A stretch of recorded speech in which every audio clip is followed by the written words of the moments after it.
welcome to Fox 32 Chicago. I'm Alexandra Bush here with Avi Loeb, one of our favorite guests of the show. We love having you on. We've gotten so many viewer questions since you started joining us and talking about 3IATLAS. We wanted to do a live stream specifically answering questions from our viewers. So if you are watching right now, feel free to put your question in the comments and we might be able to get Avi to answer it live. We're going to start off with a question based off our last conversation with you, which is right after NASA releasing the images of 3IATLAS. A lot of people commenting, saying that they were disappointed with the quality. They wanted to get your reaction if you were also surprised by the quality of the images. Yeah, so this was a press conference with a purpose of public outreach, and I think they missed two important points. First of all, when you tell the public that there is an interesting object, sufficiently interesting for NASA officials to discuss it, you want to focus on the mysteries, why this object requires more data, why is it puzzling, why is it interesting, and how much more we can learn out of it. Instead, what they focused on is what we think we already know about it, that it's a comet of a familiar type, nothing really unusual, it just came from a different environment. And so they tried to bring down the expectations about anything unusual being uncovered in the scientific process of learning about it. And the truth is that there are lots of anomalies, a number of problems, puzzles, mysteries that we don't understand, and that's actually what the public cares about. So when communicating to the public, you shouldn't downgrade the mystery, rather than you should emphasize it and say we need as much data as possible. Here is the data we have, and here are the big questions that we can address with future data, much better quality. They didn't do that. So that's mistake number one. Mistake number two was to actually have the press conference, because if you look at the data, it didn't provide any significant new information. We got some blurry images. In fact, the best image was from the high-rise camera on board the Mars Reconnaissance Orbiter, which was taken on October 2nd. And they were holding it during the government shutdown for 45 days. And so they built up expectation by having a press conference about it, and there wasn't much in it. The only tidbit that I got out of this blurry image, which was degraded by jitter in the camera apparently, and the motion of the object, the only information was that the fuzz around the object appears to be elongated in the direction of motion, not in the direction of the sun, as we expect from pockets of ice evaporated when they're facing the sun, and then the gas and dust coming from them being pushed away from the sun. So that would have given preference to the axis connecting 3IATLAS with the sun. Instead, what we see is that there is a plume of a glow around the object extended perpendicular to that direction, along the direction of motion. This was the first image we have where the direction of motion is not aligned with the direction to the sun. Because in the past it was approaching us and the sun, but near Mars it was moving sideways. And so that's the only tidbit, that there seemed to be something preceding the object, and that's difficult to understand. Why would there be a plume of gas and or some fragments out of the object preceding it, ahead of it? Why would that be the case? And they didn't touch on that. Again, they try to downgrade any mysteries about the object. And other than that, the rest of the images were even worse. And I looked into the data of the high-rise image actually today with my colleague, and we looked at it quantitatively. We didn't get anything out of it. There is no information. So why build up expectations? If you have an image that is degraded, if you have all these fuzzy images, and the best you can say is that there is some hydrogen around 3IATLAS, you don't hold a press conference for that. You just let the data be in a repository where scientists can look into it and do whatever they want with it. So that's the second mistake, where they built up expectation and then delivered nothing significant, and pretended that they are educating the public by telling the public something But what they told us is nothing new. And that is not the way to build trust. And moreover, they put only administrators, officials in that press conference. What you want to have is researchers that are doing research, conducting analysis of data about 3IATLAS. And of course, there are such scientists, those that analyze, for example, the Hubble image, those that analyze the Webb telescope image. If they were there, it would have been interesting to listen to them because they would talk about substance, about some details. Instead, you see officials talking in general terms and not really educating us much. Off of that, someone with the screen name Second Sight said, at the NASA conference, it was said that there are no techno-signatures. Do the 12 anomalies we see in Atlas demonstrate any? No, so the point of the matter is you cannot find the technological signatures unless you are seeking them, okay? So if your mindset is that it's a rock, you are not really searching for any signatures, and then you will not find anything. It's a self-fulfilling prophecy. So just to give you a counterexample, I found that the wow signal in 1977 came from within 9 degrees of the arrival direction of 3IATLAS. The following day, after I realized that, I contacted people responsible for radio observatories and said, you should look at this object in the radio. And as a result of that, a few days ago, there was a report from Meerkat, a radio observatory in South Africa, that basically concluded by looking at frequencies between 0.9 to 1.6 gigahertz. These are frequencies where cell phones operate.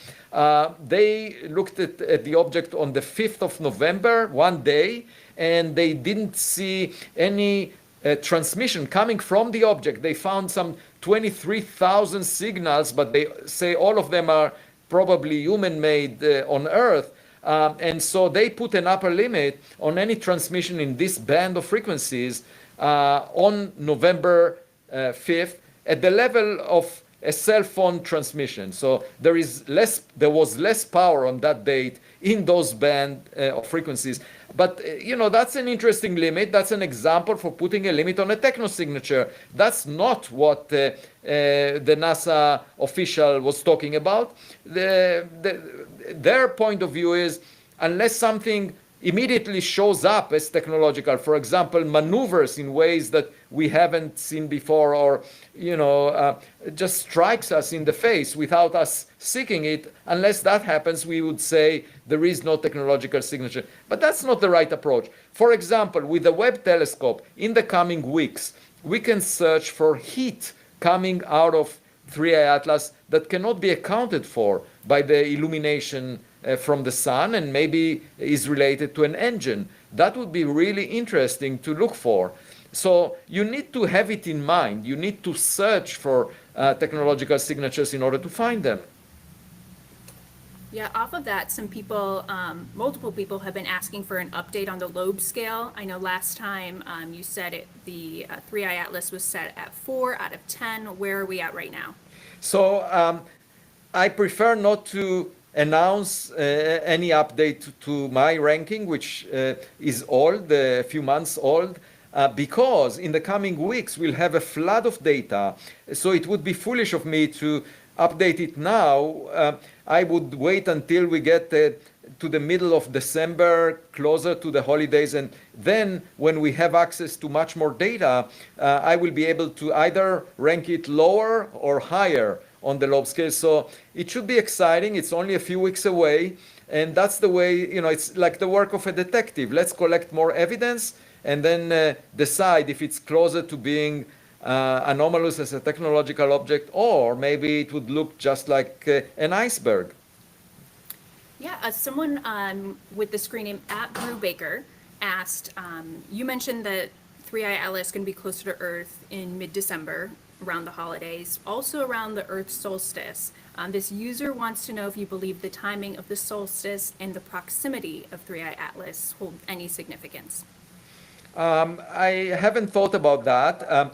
The one thing I thought about is, it looks like it doesn't change its course significantly. There was some non-gravitational acceleration measured. There were actually new papers about it in recent days.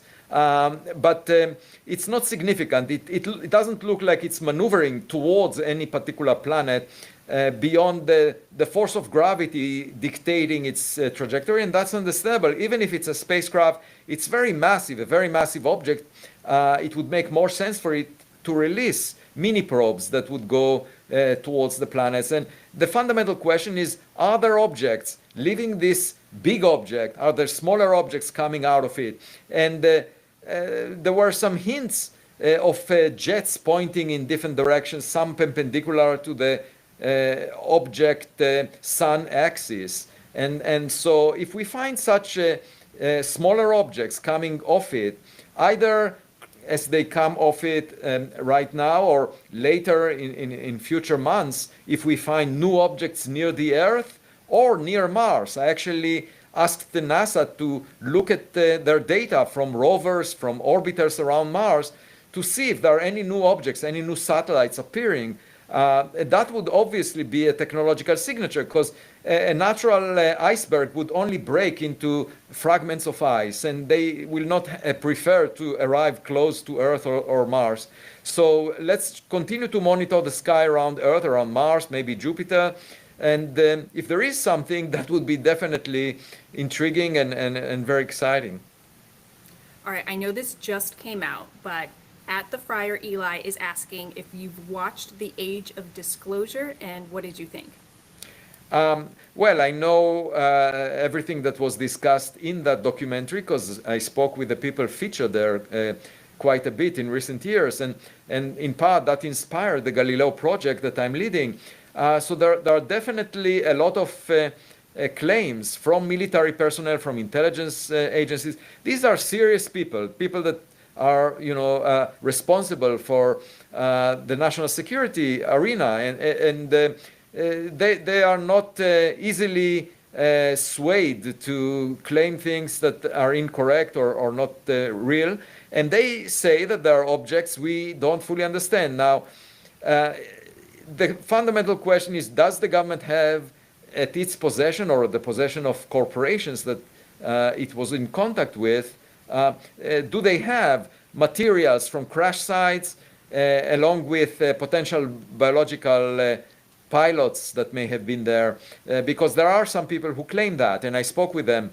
Now, I haven't seen any evidence to that, and as a scientist, I only respond to evidence. I don't respond to stories that people tell me, but these stories are very intriguing. And if the government does have access to such information, I think they should share it with scientists like myself, because my day job is what lies outside the solar system.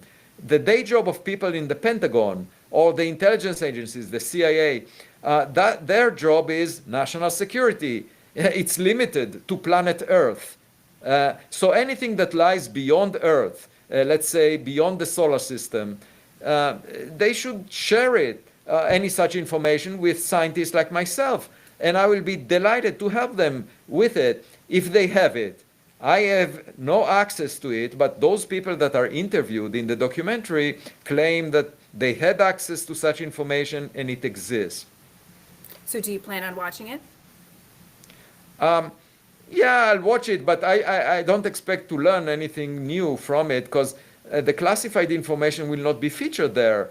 And that's where the myth lies. And of course, it would be nice to have disclosure one way or another if the current administration, for example, will come forward with an initiative to share data. I mean, for example, things that were collected 50 years ago have no relevance to national security today. If there were any gadgets developed by adversarial nations, they're obsolete by now if they are 50 years old. So any unusual data from 50 years ago can certainly be released without any concerns about national security. Off of that, this next question is from a friend of mine asking about how artificial intelligence may be able to help with space research in the future. Do scientists use AI already? Do you feel like they'll be using it more, and how?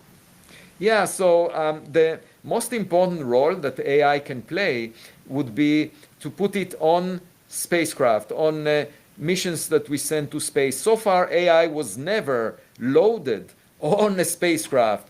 And the reason it's so valuable is that if we are able to do that, then we can allow the spacecraft to have its own brain. We don't need to send a human. And that's particularly important in missions that take a long time. So if you send, for example, an interstellar spacecraft, a spacecraft to interstellar space, then the journey takes a long time. It just takes tens of thousands of years to exit from the solar system, from the Oort cloud. And humans are not suited for such long journeys. And moreover, when the spacecraft reaches a destination of interest, let's say in 1,000,000 years from now, first of all, it will not get bored on the way. The equipment will still be there. But once it gets there, it will need to make decisions quickly, and it cannot get guidance from the sender. It just takes light too long to traverse these distances. And so what you want is an intelligent probe that is capable of making its own decisions and accomplishing its goals. And for that, you need AI. So far, we haven't launched AI to space, but once we do, we will get autonomous spacecraft. Like for now, whenever we send something to Mars or the Moon or any other planet, there are engineers in the Jet Propulsion Lab that are controlling these devices. I call that helicopter parenting. And in fact, there was a helicopter sent to Mars, and it was parented by those JPL engineers. And so we can give up on the concept of helicopter parenting, where our engineers on Earth will not need to be responsible for the actions of the spacecraft we send, and then they would be much more efficient. For example, we can send a swarm of small gadgets that think about what to do under different circumstances, and they navigate to many different locations at once instead of sending one big mission that we monitor from Earth. And we will accomplish much more in space this way. All right, we've got another question from @Miss Villaintress. She is asking, if humanity were to make first contact with extraterrestrial species and you were allowed to ask one question, what would it be? What happened before the Big Bang? And let me explain why. First of all, it's our cosmic roots. Where did we come from? You know, I can trace my roots back to my mother and so forth throughout the history of Earth. But if you ask where did the Earth come from, it's from a cloud of gas that made the sun. Where did that come from? From the reservoir of gas in the Milky Way galaxy. Where did the Milky Way galaxy come from? It's from the cosmic gas that filled up the universe in the vicinity of the Milky Way. It condensed to make the Milky Way. Why did the Milky Way form? Because there was some overdensity. There was a concentration of mass in the region of the Milky Way created early on in the universe. And then you end up in the Big Bang as the initial conditions of the current universe. And you ask, where did that come from? Okay, so that is the fundamental question about our cosmic roots. And maybe there was something before the Big Bang. And the reason we can't figure it out is because the density of matter and radiation diverge. They become infinite as we approach the Big Bang, and Einstein's theory of gravity breaks down. And we know what's the remedy. The remedy is to unify it with quantum mechanics. But we don't have a predictive theory that marries quantum mechanics and Einstein's gravity. We don't have a reliable theory that makes predictions. I mean, there were people working for 50 years on string theory, but if you ask them, can you forecast what really happened before the Big Bang? They would say, no, we have no clue. And so unfortunately, we can't really tell the answer to this question. And hopefully, an alien scientist would have a better understanding of nature that combines quantum mechanics and gravity and knows the answers to what happened before the Big Bang. So the benefit from that is, first, we will know our cosmic roots. Second, we will have a better grasp of quantum gravity that we don't have right now. And third, as soon as we know what started our universe, we will have a recipe for creating a baby universe. Because it's just like hearing that kids are born out of some act okay, you realize how kids are born. Otherwise, you see kids born and you don't know where they come from. But once you understand how they are made, then you can have kids in principle. Or, of course, you need to have the ingredients for that and appropriate conditions and so forth. Or you can make an analogy with a cake. If you know how to make a cake and you know the ingredients that you need, you know that you need an oven, then once you have the recipe, you can actually bake a cake as long as you have the oven. And so it will bring us, if you ask what will it, what status will we be elevated to, it's the status of being able to apply for the job of God. Because if there was a job advertisement, suppose we wanted to fill the job of God, and what would be the requirement, the job requirement? The first one would be you should be able to know how to create a universe, because the God, according to religions, God created this universe. So if we had an understanding of what were the circumstances under which you can create a baby universe in the laboratory, even if you didn't have a collider that creates those circumstances, you would have a recipe for creating a universe. And that is something that we previously assigned to the notion of God. So it would be an amazing type of knowledge. There is no bigger knowledge than that. If you can create a universe, you can create everything inside the universe as well. And so that would be amazing if that alien scientist would be able to tell us that. User at Alex Milchek says, hearing that the next 3IATLAS NASCAR race will be in Daytona next month, is it true that Avi Loeb will be one of the test drivers? Well, so a few weeks ago I was invited by Alex Maliki, a driver, a racer in the NASCAR car race in Bakersfield, California, because he decided to feature my image along with 3IATLAS on the hood of his car.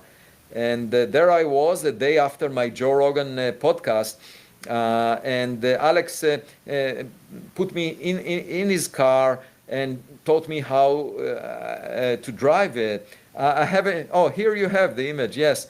So I haven't driven the car yet. I asked my wife, and she said that she's not allowing me to take the risk. Obviously, there is a risk if you race a car.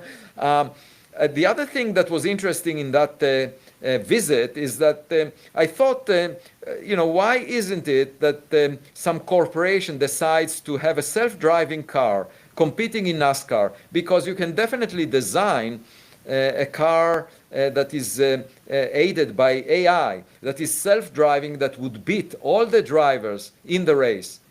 And the answer is because we enjoy seeing humans competing. I mean, obviously we can build a robot that will perform better than athletes. And we already have a computer that is winning chess games with all humans. So that doesn't take away the joy of witnessing humans play chess, because we enjoy challenging humans. And the same thing applies with respect to art. You might, this is Alex, by the way, and I was signing his T-shirt for him. Very cool. So, art, in the day of, at this time, there is AI that is capable of producing art with qualities even better than many humans can, and so you might wonder how come the value of art produced by humans is not degraded by that. And that's because art is a means of communication between humans, and we appreciate a human making art much more than an AI system making art. And we see it as a way of humans communicating with humans. So I don't think there is a risk to seeing self-driving cars competing in NASCAR, because we are not interested in that. I don't see a risk for artists in terms of AI taking away their creative powers and selling products at a much higher price than human artists. And I don't imagine chess players stopping to play chess just because a computer is doing better. And so that's my conclusion from that visit. Very cool. We'll have to follow up with you. One more question. Someone from YouTube is asking, have we attempted to send a signal to 3IATLAS, or is it going too fast and is it too far away from us? No, a signal can propagate at the speed of light, and 3IATLAS is moving at roughly 1 part in 5,000 of the speed of light. Sorry, 1 part in 50,000 50,000 of the speed of light. That means that the signal can easily reach 3IATLAS very quickly and without any problem. The question is, if it ends up being a rock, what's the point? Another question is, if it's not a rock, if it's technological, will we irritate whoever is on it by trying to do something to it or sending a powerful beam of light? The one thing I did calculate is that if the Earth was at its position 6 months earlier, then we would have been very close to 3IATLAS, just like Mars was, comparable to the distance between Mars and 3IATLAS when it came closest to Mars. And we would be there at the end of October. And I realized that we have radar systems that we could have used to map to get an image of 3IATLAS in 3 dimensions, because as it is rotating every 16 hours, we would have taken snapshots of it with a radar. At a distance of about 50 million kilometers, that's feasible given the large size of 3IATLAS.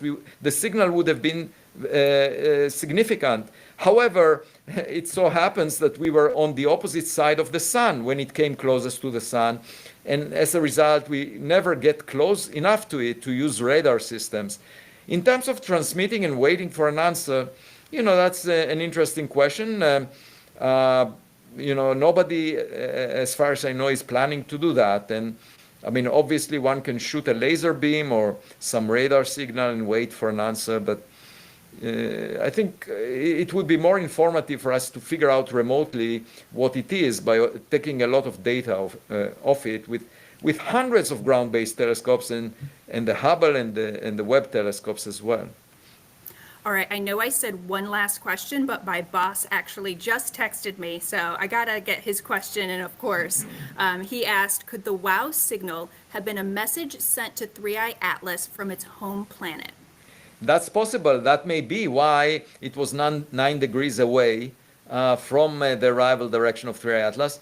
Another possibility is that it was maneuvering. 3IATLAS started in a slightly different direction than we saw it, and so that's the mismatch.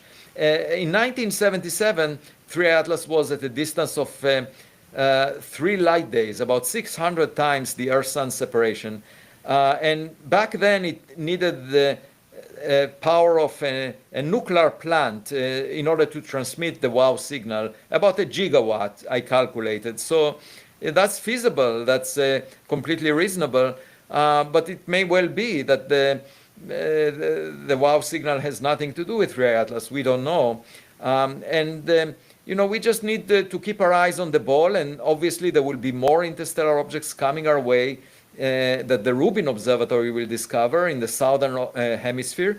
I really wish we had a copy of the Rubin Observatory in the northern hemisphere. If I had $1 billion, that would be my next priority, so that we cover the entire sky, both the north and the south, in terms of incoming interstellar objects and potentially discovering a technological one, a tennis ball that was thrown by a neighbor. That would be amazing. It will change the future of humanity, and it will. I already had the podcast interview this morning with former House Speaker Newt Gingrich, and he said that by advocating for public attention to 3IATLAS, I was able to actually increase awareness to the importance of space exploration in recent months, and he was thanking me for that. And I do think that it's really important for us to put science at a higher priority, and for the scientists to attend to the interests of the public. That's the other part.